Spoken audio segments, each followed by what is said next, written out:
Hello, ladies and gentlemen, and welcome to Mild's Culture Plate. I am your host, Mild Kevin Miles. It is February 1st, 2023, and it is Wednesday. It's been a slow news week, so we're going to go over a couple of headlines. And of course, my dog. Of course, my dog starts barking as soon as my show starts. You always have to love it. Anyway, it's been a slow news week, so we're doing a Patriot Philosopher stream tonight. How do y'all enjoy these Patriot Philosopher streams? Wow, she is really going nuts. I'm going to actually put you on hold to double check that she's not screaming at something valid here. Be right back.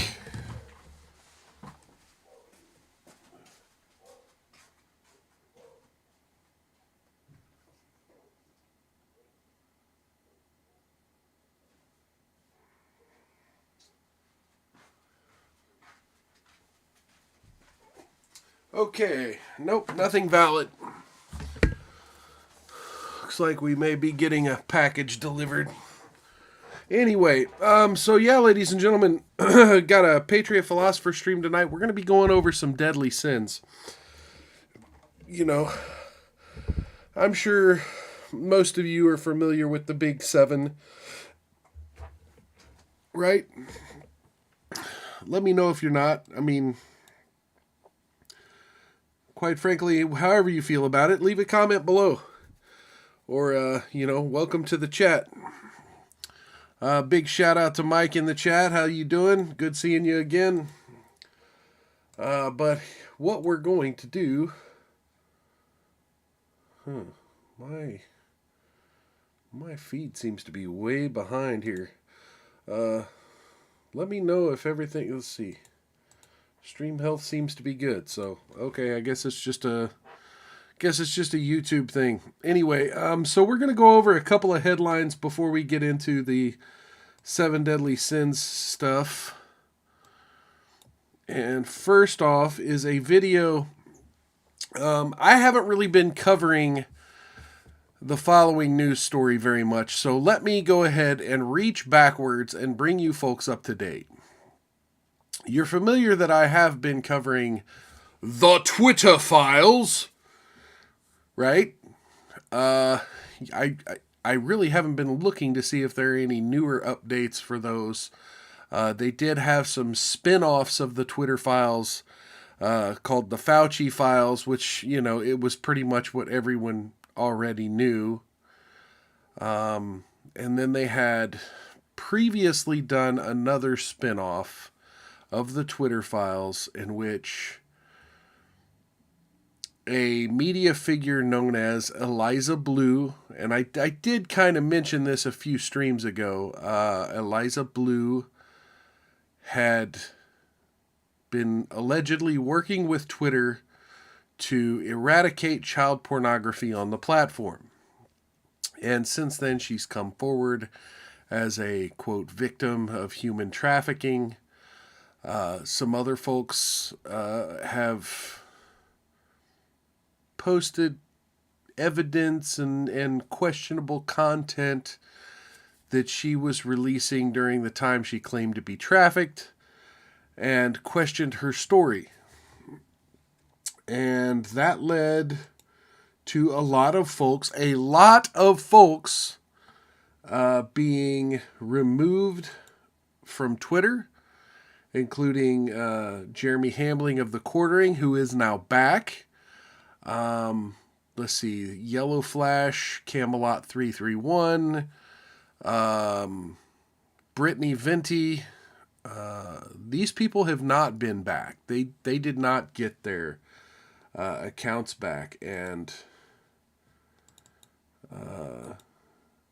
this has been continuing. It has been just a situation where one person has been allowed to bully other people off of the platform.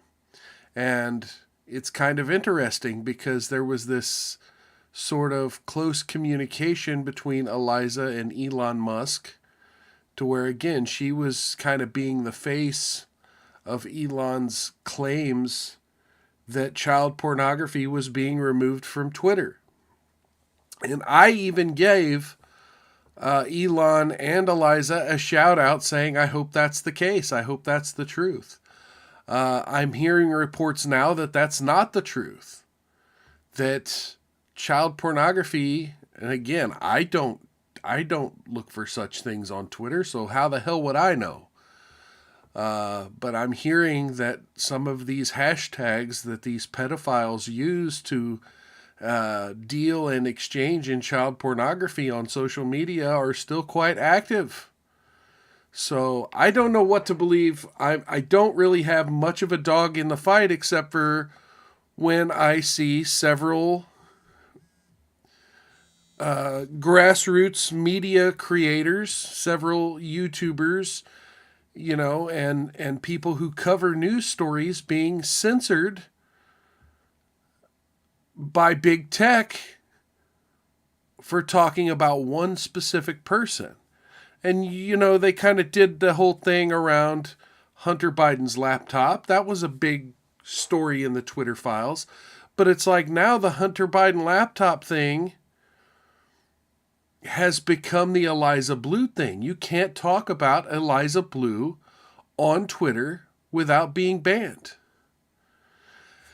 And anyway, so there's a Twitter account, Frank Pellegrino, who seems to have found a video, and, who knows how long it will be before this video gets banned, before Frank Pellegrino finds himself removed from Twitter. But here we go. Here's Eliza Blue, in her own words, about adults having sexual relationships with children. That the community and the child, if the child so desires to have intercourse with an adult, the parents, caregivers, and anyone that's, it's just what I just said. That would be up to if the child has desire, and if the community also decides that the person that they're supposed to have intercourse with is not using force, fraud, coercion, manipulation. And then, of course, they joke around by putting the to catch a predator thing at the end here. You have a seat there and get comfortable from that. Okay, so yeah, Frank Pellegrino, with amazing work, digging up this old clip of Eliza Blue essentially advocating that children can consent to sex. You're disgusting. So this is after having people banned for posting her videos from World Star Hip Hop. And she even... Here, let me go ahead and bring that up. I can kind of find it because I replied. Yeah, here we go. Okay. Where is it? Sorry for the... Where did it go? Sorry, a lot of football. I was posting a lot about football. Oh, here you go. Okay, so let's show this off of Twitter here. Okay. I have been sexually exploited in multiple ways. I'd like to thank WorldStar for removing a video depicting me on Wednesday of this week. I'd like to thank Google and YouTube for removing the video on Wednesday. And I'd like to thank Twitter and Twitter Safety. And then down here is the added on readers added context that they thought people might want to know. Eliza has publicly stated that she reached out to World Star Hip Hop to be in a video. World Star Hip Hop has stated that Eliza was paid to be in the video, and the World Star Hip Hop owns full rights. YouTube didn't remove the video. It was reported by a third party, and the channel is no longer active to appeal. Wow. And so here's my response.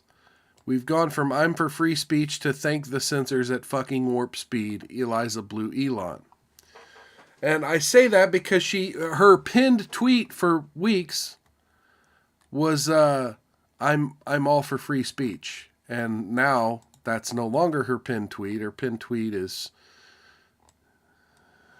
reminder: a 13-year-old minor survivor begged Twitter to remove a video sexually exploiting him. Twitter reviewed the content and said no. They had his government ID showing he was a minor at the time. Video had over 160,000 views and 2,000 retweets.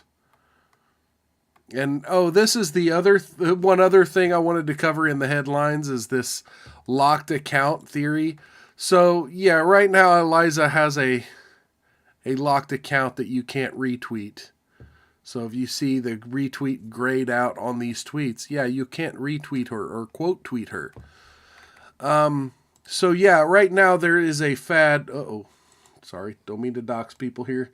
Right now there is a fad going around on Twitter where people are claiming that if you lock your account down, you get more views. And I don't know if that's exactly the truth. I think some of it has to do with the number of likes you're getting, which kind of skews that. I don't know. It's kind of crazy. I'm not going to lock my account down. I think it's a convenient timing for a bunch of people who have had some bad takes recently. And, yeah.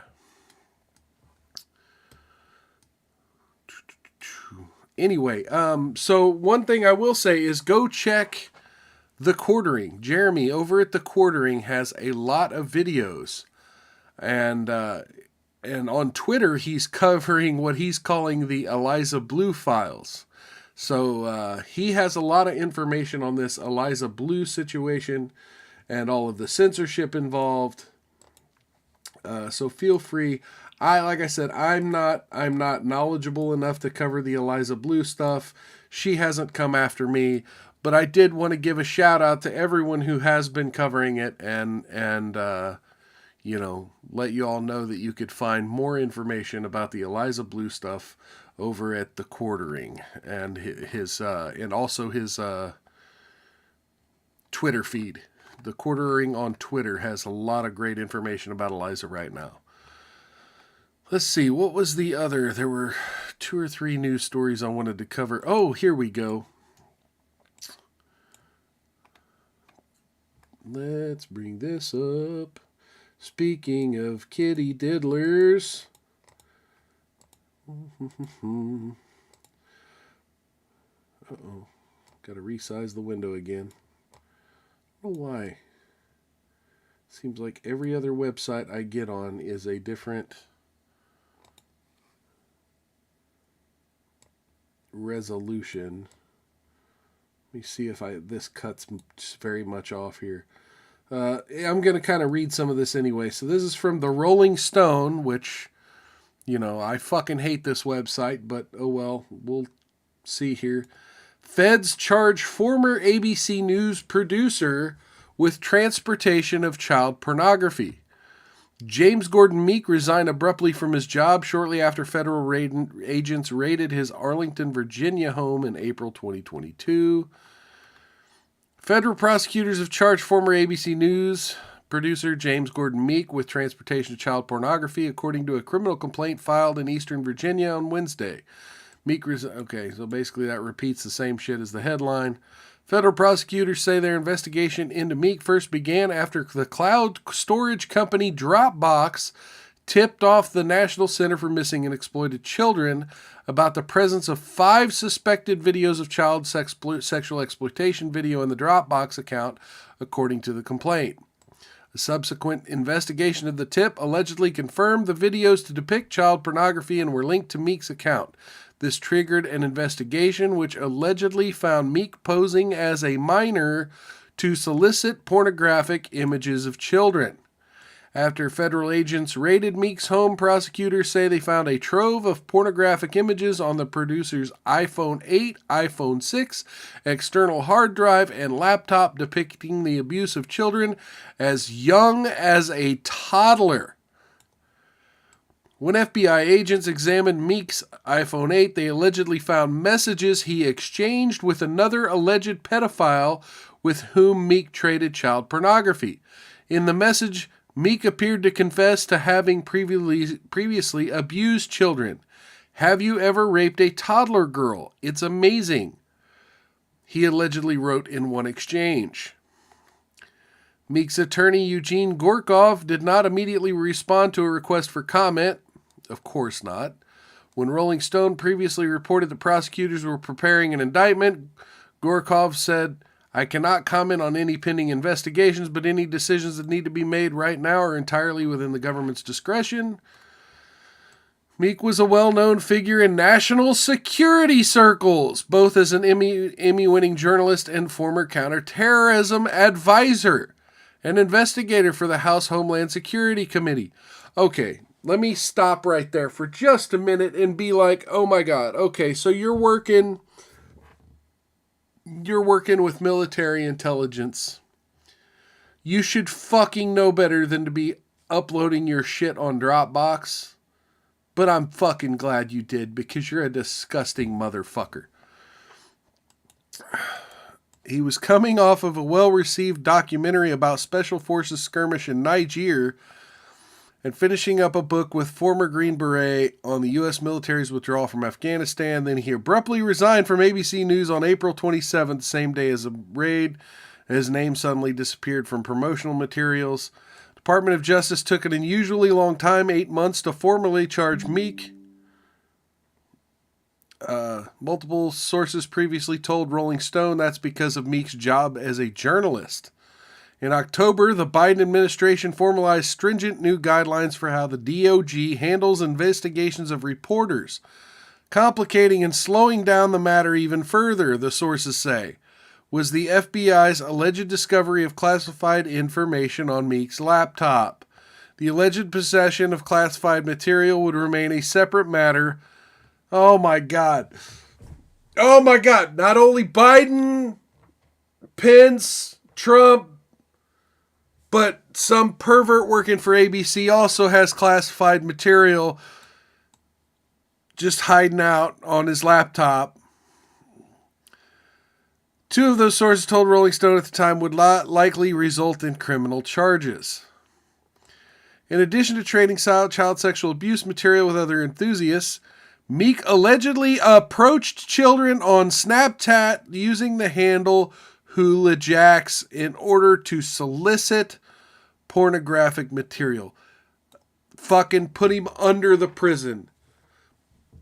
Put him through a fucking wood chipper and fertilize the fucking yard.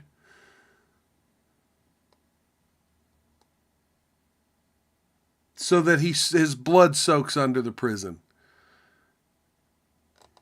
Federal agents interviewed one of the children whose Snapchat account was found on Meek's phone, who confirmed that Meek and other men had approached her through Snapchat and had pressured her to provide pictures depicting sexually explicit conduct. Prosecutors also say that Meek approached underage girls on the video app Omegle, which pairs users together at random. Federal agents say they found sexually explicit images of a 14-year-old girl alongside pictures of Meek, where his nude abdomen, legs, and penis were visible. You gross motherfucker. Also posed as a young girl on Instagram as part of an attempt to build his collection of child exploitation material. In one partially recovered conversation, FBI agents allegedly found a conversation in which Meek, posing as the account Tay-Tay Jader, received explicit imagery from a girl who appears to be a minor. Meek's case was investigated by the FBI Washington Field Office's Child Exploitation and Human Trafficking Task Force, with significant assistance from local police, according to the Justice Department, faces up to 20 years in prison if convicted. Well then, under the jail. I mean, blatant. I mean, this is someone who, because of his ties to politics and the mainstream media, thought he could just get away with cheese pizza. Thought he could just get away with getting on the internet and finding children on the internet and begging them for nudes and manipulating them to get exploitative photos of them. Which probably means once he got one or two, he would then probably use those as leverage to get more. That's how manipulators like this work. Once you start an exploitation of a child, it doesn't stop. It's fucking disgusting.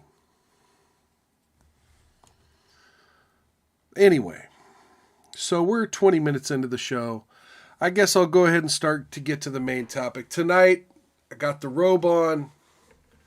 We're going full Patriot philosopher. We got the after dark. We got the lights off. And we're going to do this right. Because I'm going to do some ranting. Yo, folks, ready? We have no whiskey tonight. Forgot to mention that we have no whiskey tonight. Unfortunately, I have... Oh, sorry. I just bonked my microphone. I've got to get some wire. I got to figure out how to make my setup slightly more wireless. My brand new speakers on my last show. You may have saw my last show where my brand new speakers, the headphone jack shorted out, and so I have to switch my setup to use my headphone in other places, and that means more wires strung across my desk. So I'm sorry about bonking my microphone right there. Hopefully that didn't blast out the ears of anyone out there listening. But anyway, we're going to talk the 7 deadly sins. And I think it's more important to not just cover the 7 deadly sins, but to also cover the concept of hypocrisy. And I've kind of briefly given lip service to this on my show before, but I've never done a full in-depth cover of all 8 of what I call motivators. All 8 negative motivators. Yeah, they're sins, but to me, it's more important to think of them as negative motivators. Because when you think about when you get up each day and you have maybe a to-do list, maybe not a to-do list, but you know what you're supposed to be doing every given day, and you know why. And as you go throughout your day, you engage in different activities, you talk to different people, you may participate in some workplace gossip or drama, and it's important to know where these things come from. It's important to know psychologically, like, why do I feel an urge to talk shit about someone? Or why do I feel an urge, and where does that urge come from, and am I being righteous about it? Am I being hypocritical about it? So, I recently did this stream on proper behavior for a content creator, to where I was really talking about Nick Rekieta and how he interacts with his chat, but it's more so to do with, was he being hypocritical? Was he being not himself? And what were his motivations and what were his motives? And, all these things are kind of questions that are up in the air. And so I've been wanting to do this stream where I kind of break down, virtue versus sin. Especially with, I'm getting ready to take a trip to Las Vegas pretty soon, the city of sin. And I think it's good that this would be fresh on my mind. And so one of the things I'm not going to do, I'm kind of going to borrow some of what I'm going to say here from Wikipedia's article on 7 deadly sins, but for the and each of the subset of sins. But instead of reading verbatim what Wikipedia has, I'm going to kind of just kind of skim a broad sense of what they're talking about, and then kind of tell you what each of these things mean to me and why they are important to reflect upon yourself as motivators and reject any time you catch yourself doing these things. And we're going to start off, the first one obviously is going to be lust. And so what people need to understand is, they hear the word lust and they automatically think of naked skin, right?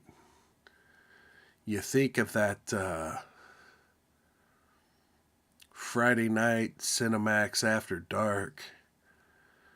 They got the light just above blue in the background, and they may have a curtain blowing in the wind, and you can just see the silhouette over the naked body.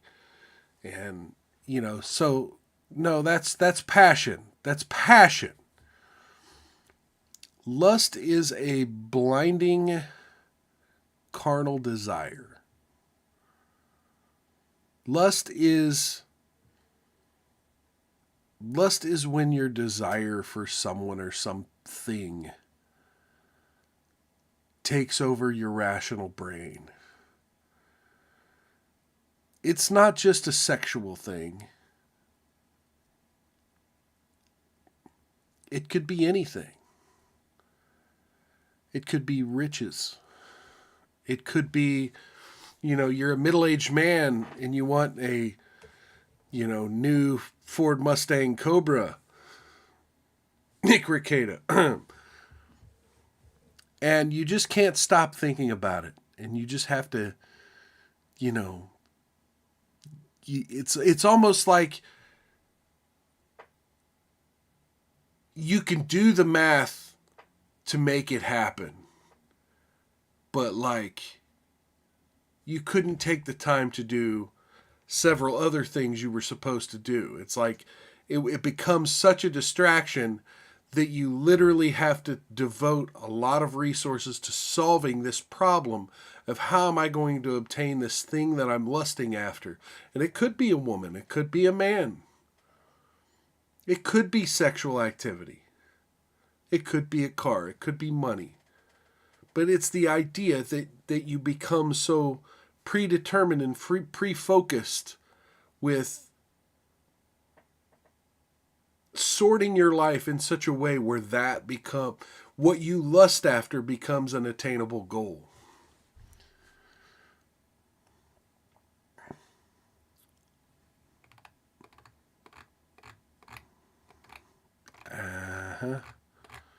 Yeah, I'm not going to read these Wikipedia articles, really. Anyway, so the second one is gluttony. And the way I think about gluttony is going to the excesses, right? Everything can be good. Like, you see me drink whiskey here on this show most of the time. I drink around 2 ounces of whiskey 2 to 3 times a week, mostly just during this show. But there are a lot of people out there who can't stop at 2 ounces. There are people who can't put a sip of alcohol to their mouth without over-consuming. I'm a fat guy. I eat a lot. But, again, anything in moderation is not gluttony. Gluttony is when you overconsume. Gluttony is when you go too far. Gambling. Knowing your limits. Knowing I only have $20 to spend. But you know what? I'm having a good time. Fuck it. I'm going to keep going.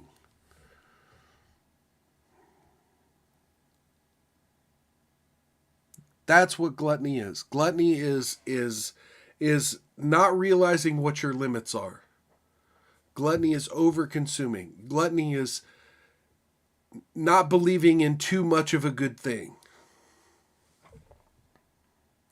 So it's important when you make decisions to say, am I going too far? So lust is, am I focusing too much on this thing?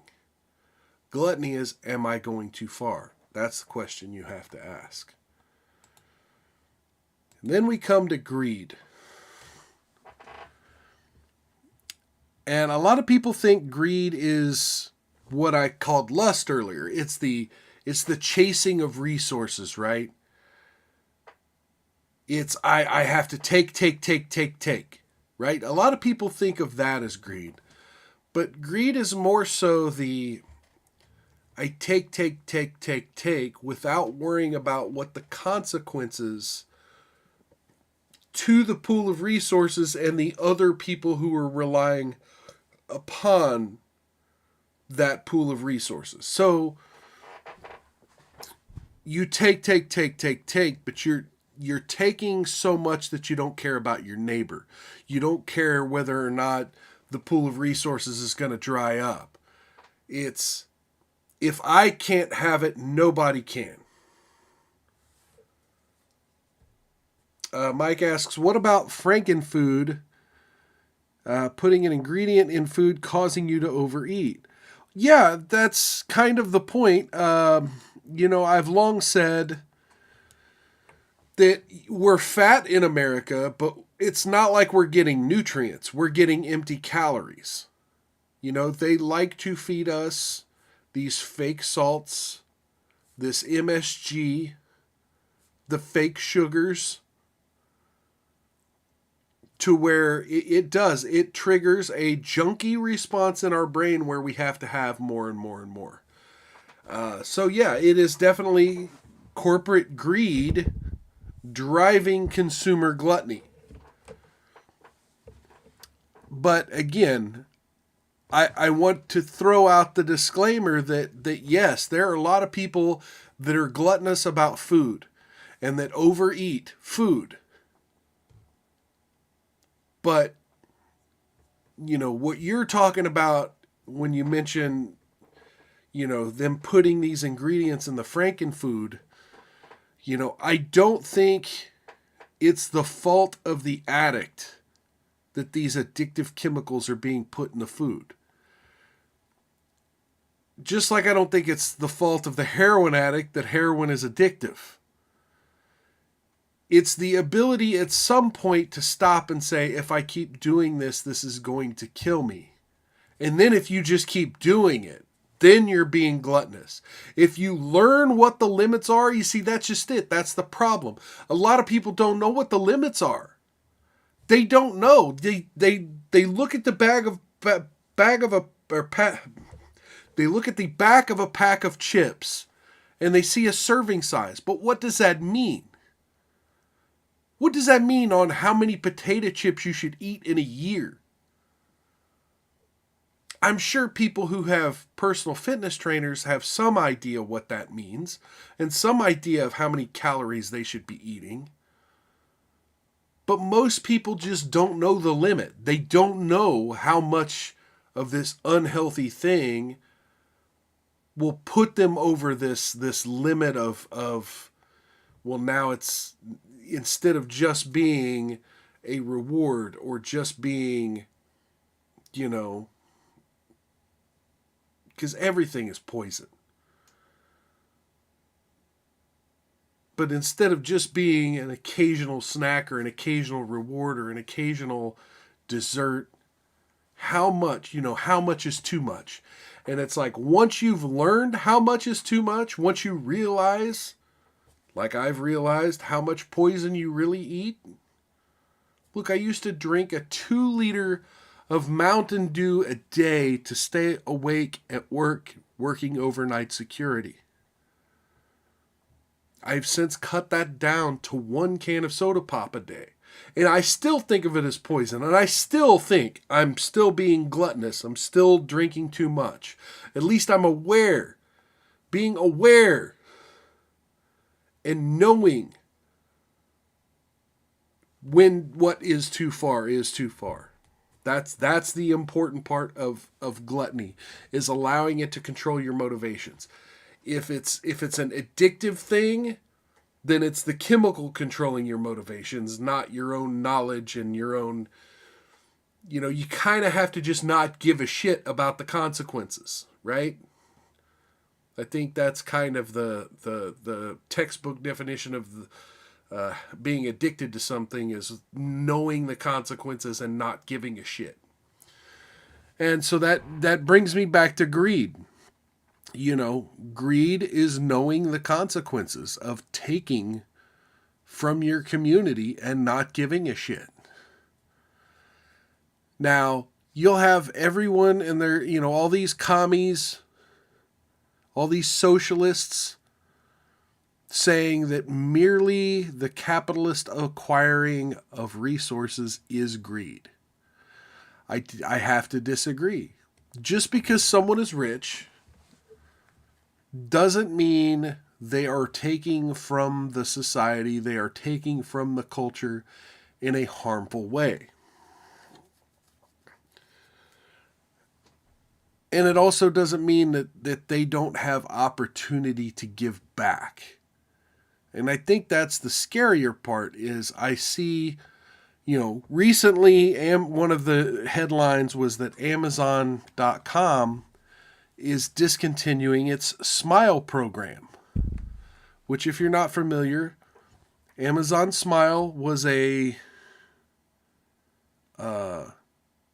Amazon program where you could make your purchases on Amazon and they would donate part of their profits from your purchase to a charity of your choice. And they're kind of ending that. But they had that going for years. Through all of these people that were saying Jeff Bezos is this capitalist monster and richest person in the world, and he's not doing enough. Well, he had a program where your money that was going to him would instead, some of it, go to your favorite charity. Again, you can argue about how much is enough, how much is, whether or not it was bullshit or whether or not he was just doing it to write off his taxes. I don't know, and I don't give a shit. The point is, some of that money was going to good.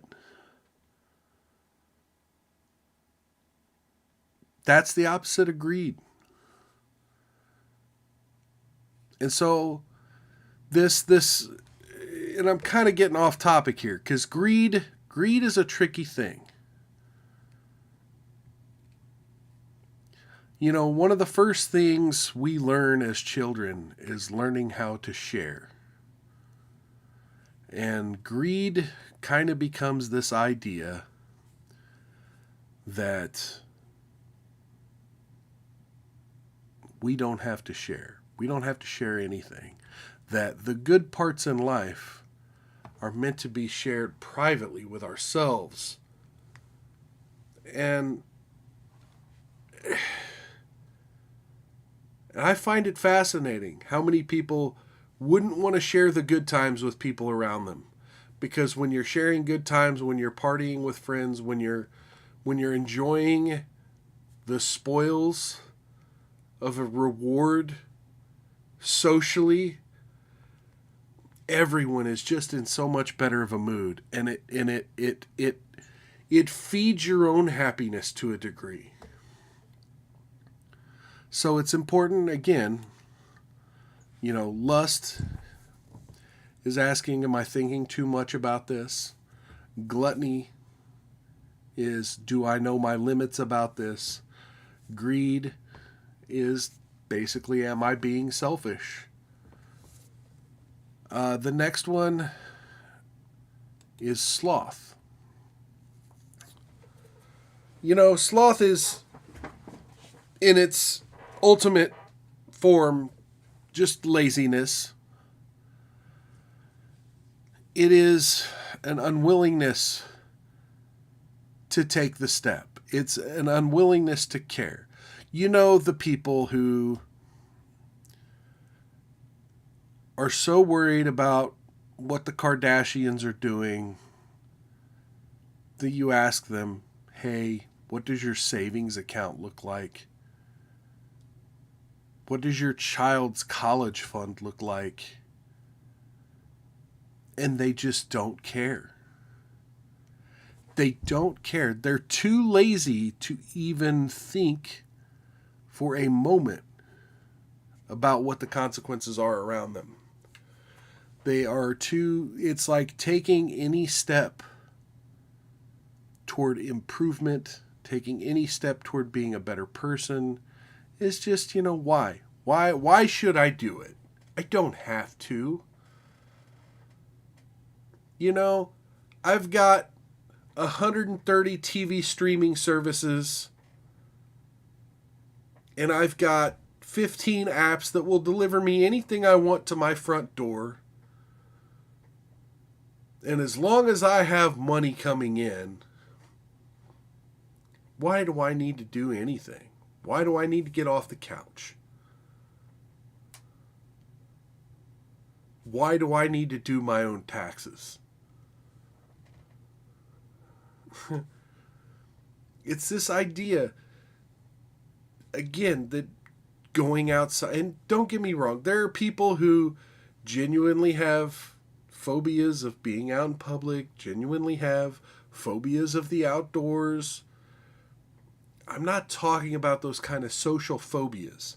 I'm talking about people who are just flat out lazy and don't care. I'm talking about people who literally you could give them a game plan that is literally just stand up, sit down, win $1 million. And they'll look at you like you're dumb.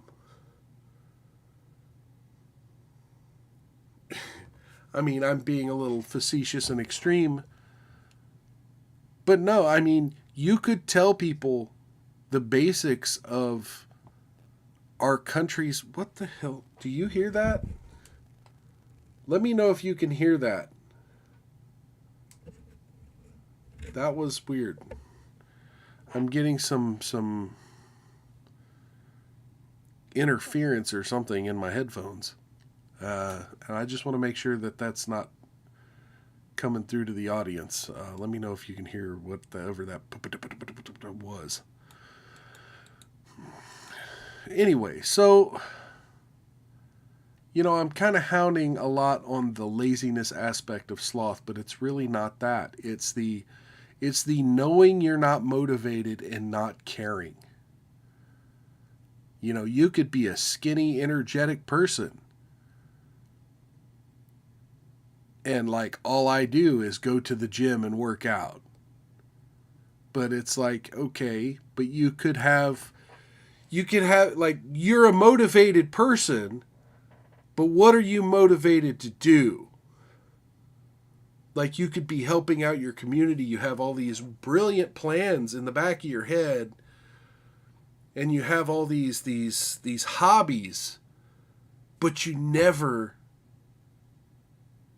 pick up that guitar, right? You never try to craft that board game. It's just you never take that first step. It's you're always just too, why? It's never going to amount to anything, so why should I care?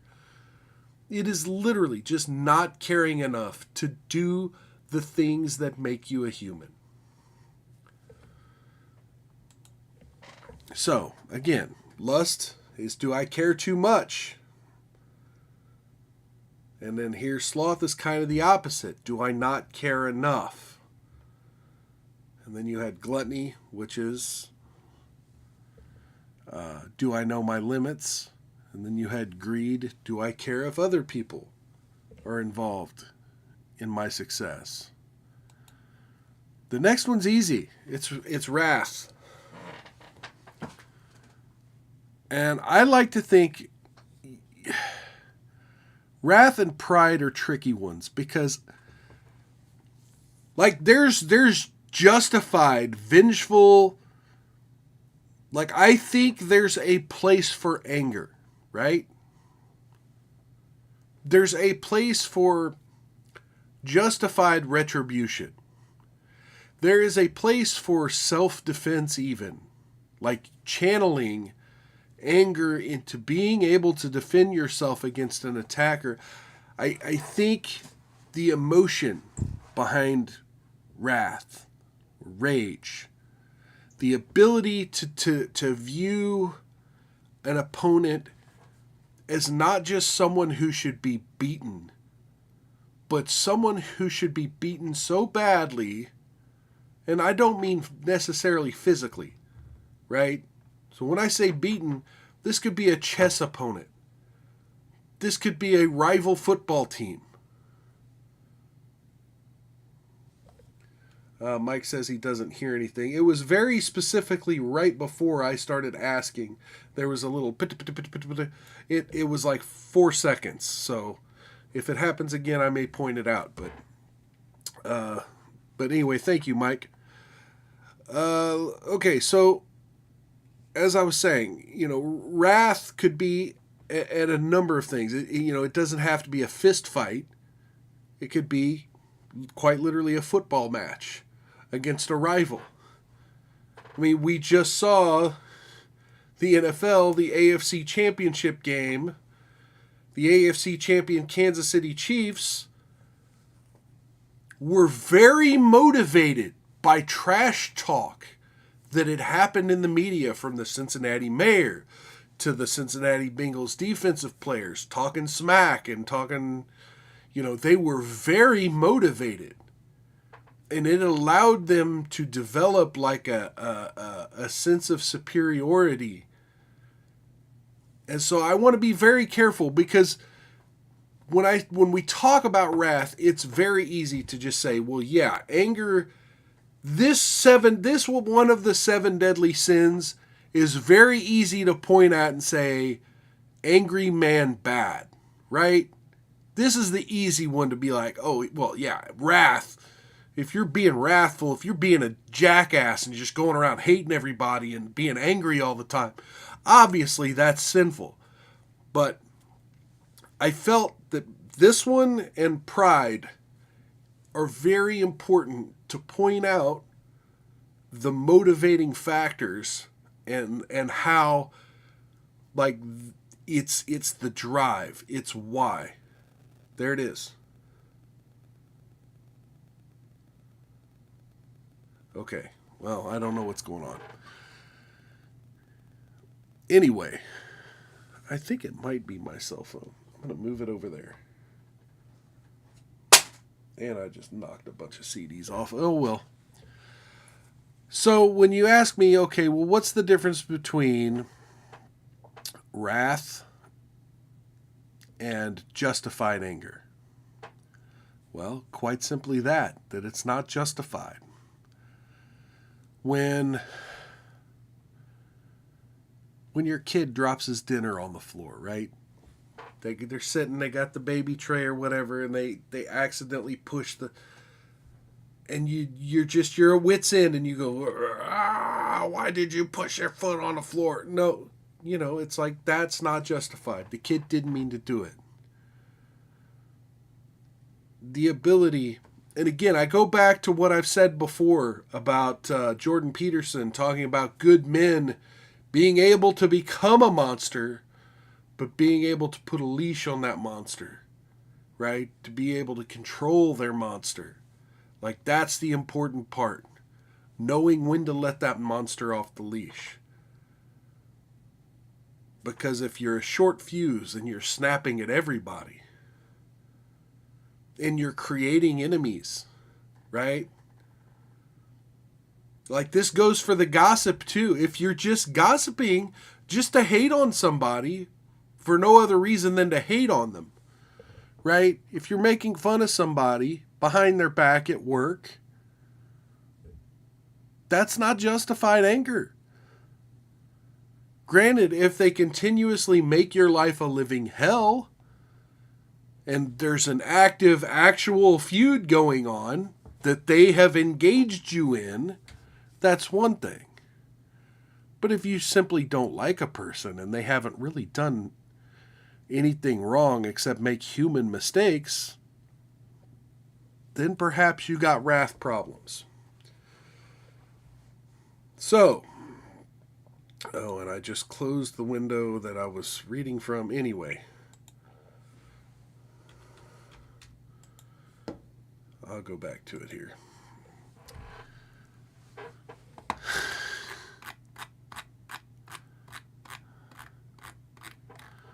So we've had lust, gluttony, greed, sloth, wrath.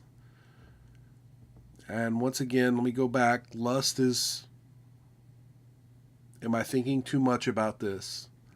Gluttony, do I know my limits? Greed, am I willing to share? Sloth, am I not thinking enough about this? And then wrath is asking yourself the question, is my anger and hatred toward an external source justified? The next one is envy, which again to me is the opposite of greed. Greed is the person not willing to share. Envy is the person demanding you share or else. Envy is the person who said, that should be mine. And if you're not willing to, I mean, you could even be willing to do the work to obtain what it is you seek, but then you're guilty of lust, right? But envy is important because you're blaming the person who has for the things you don't have.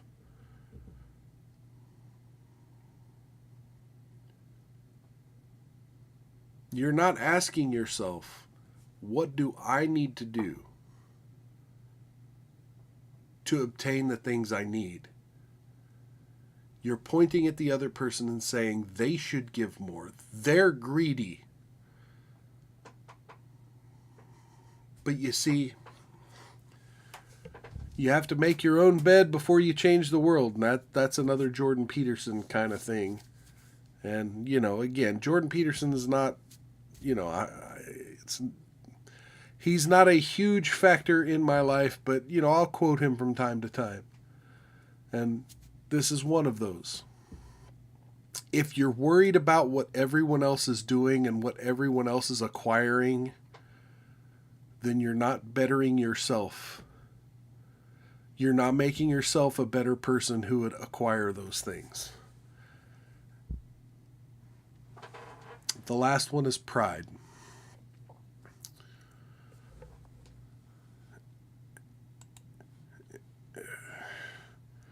Pride is defined by Merriam-Webster as reasonable self-esteem or confidence and satisfaction in oneself. So let's, and that was the opening line in the Wikipedia entry for pride. So let's focus on the confidence and satisfaction in oneself, because that's really what we're talking about here. It's an overconfidence, right? It's an over-satisfaction in oneself. It's the willingness to give yourself an award, to pat yourself on the back. Accolades aren't supposed to be given to you. You're not supposed to give yourself accolades. You're not supposed to compliment yourself. These are things we do for each other. These are ways in which we interact with the universe socially.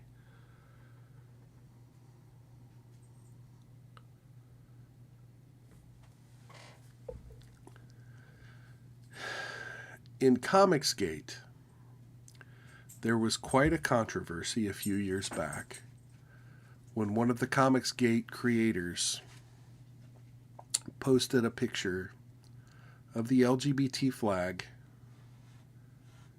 with the caption, "Pride is a sin."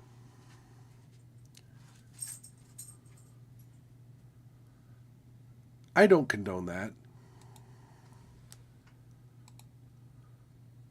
But he's not wrong. The concept of pride, as it's understood, is the lack of humility. Willing to pat yourself on the back and be proud of yourself and to call yourself things like brave. It discounts the idea, and again, that this is the specifically the LGBT community was supposed to be a community. Pride is about the self. Be brave. Be humble. And lift each other up, not yourself. Understand that it's the idea of, I felt excluded, so I'm going to take my exclusion and make it my own and make it my community. And I'm just going to give accolades to myself. It's narcissism, plain and simple. So, is my pride justified? Is my anger justified? And once again,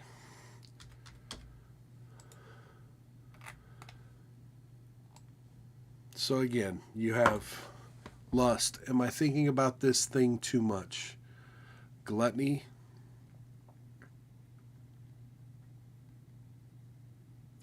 Do I know my limits? Greed. Am I willing to share? Envy. Am I demanding other people share theirs with me? Sloth.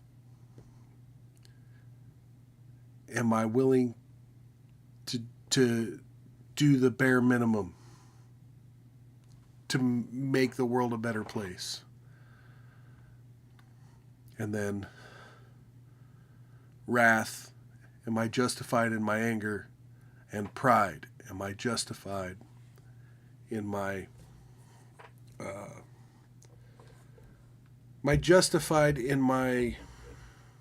presenting of my own accomplishments? The last thing I want to talk about is hypocrisy. So in the Bible, you got the 7 deadly sins, and then you got the golden rule. Do unto others as you would have them do unto you. To me, that's the 8th motivator, right? It's, if you're going to call someone else greedy, make sure you're not being envious, right?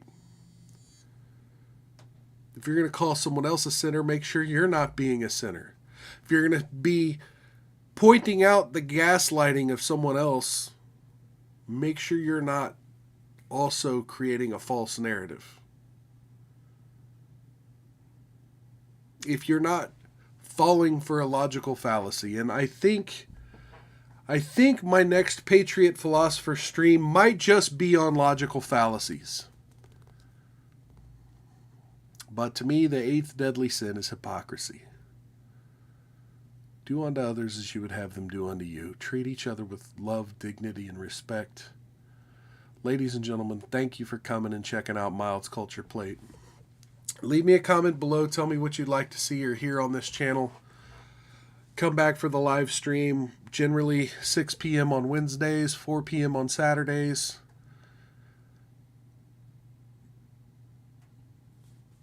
Find me on social media. All the links are down in the description. Please share this off platform. It does help with the algorithm. Give this video a thumbs up below. That's literally the bare minimum you could do to help me out on this channel, is give this video a thumbs up below. So yeah, like, share, subscribe and hit the bell for notifications if you want to be here for the future streams. Like I said, the next one will most likely be Saturday, 4 p.m. right here on Miles Culture Plate. Everyone, have a wonderful week. Take care of yourselves. Take care of each other. Have a good one. Don't get any on you. If you do, rub it in real good. Thanks a lot. Catch you next time on Miles Culture Plate.